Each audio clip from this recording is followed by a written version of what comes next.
Obadias. Unang Kabanata. Ito ang sinabi ng Panginoong Diyos tungkol sa bansa ng Edom na kanyang ipinahayag kay Obadias. Parurusahan ng Panginoon ang Edom. Nabalitaan nating mga Israelita mula sa Panginoon na nagsugos siya ng mensahero sa mga bansa upang hikayatin sila na salakayin ang bansa ng Edom. Sapagkat sinabi ng Panginoon sa mga taga-Edom, "Makinig kayo.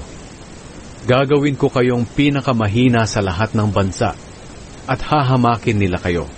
Sinasabi ninyo na walang makakapagpabagsak sa inyo dahil nakatira kayo sa lugar na mataas at mabato. Sa pagyayabang ninyong ito, dinadaya lamang ninyo ang inyong mga sarili. Sapagkat kahit gawin ninyong kasintaas ng lipad ng agila ang inyong tirahan at paabutin pa ninyo sa mga bituin, ibabagsak ko pa rin kayo sa lupa. Ako ang Panginoon ang nagsasabi nito. Hindi ba't kapag pinasok ng mga magnanakaw ang iyong bahay, ang kinukuha lamang nila ay ang kanilang magustuhan?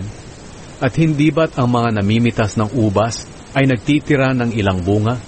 Pero kayong lahat ay lilipulin ng inyong mga kaaway. Hahanapin nila at kukunin ang lahat ng kayamanan ng mga lahi ni Esau.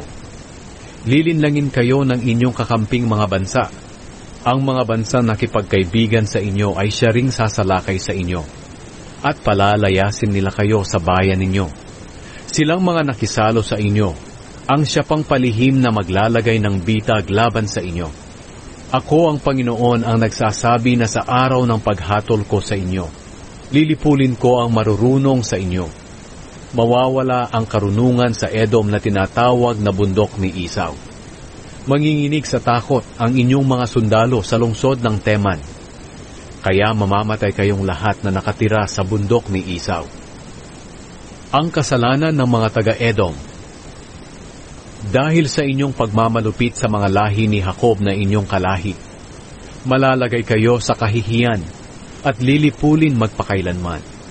Pinabayaan lamang ninyo ang Jerusalem ng salakayin ng ibang bansa. Pinabayaan ninyong kunin ang kanilang mga ari-arian at paghati-hatian sa pamamagitan ng palabunutan. Kayo'y tulad nila ng mga kaaway ng Israel.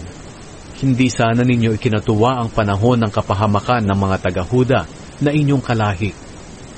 Hindi sana kayo nagalak sa panahon ng kanilang pagkawasak, at hindi sana kayo nagmalaki sa panahon ng kanilang kahirapan.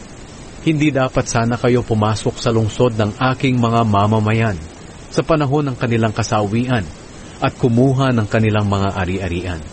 At hindi sana kayo natuwa sa panahon ng kanilang paghihirap. Hindi sana kayo nag-abang sa mga sangang daan upang patayin ang mga tumatakas mula sa Jerusalem. At hindi sana ninyo sila ibinigay sa mga kaaway sa panahon ng kanilang kasawian. Parurusahan ng Diyos ang mga bansa.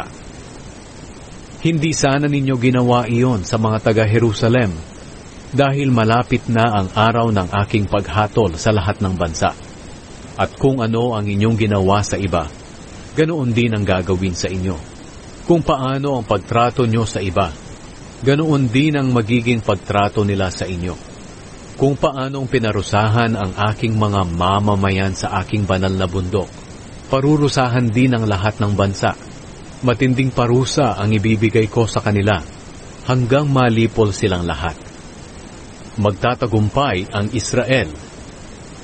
Pero may matitirang mga Israelita sa bundok ng Zion at magiging banal muli ang lugar na ito. May babalik sa mga lahi ni Jacob ang mga lupain na dati nilang pag-aari.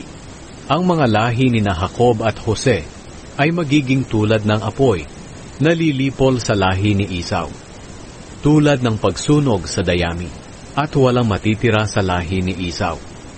Mangyayari nga ito dahil ako ang Panginoon ang nagsasabi nito. Sasakupin ng mga Israelitang taga-Negev ang bundok ni Esau.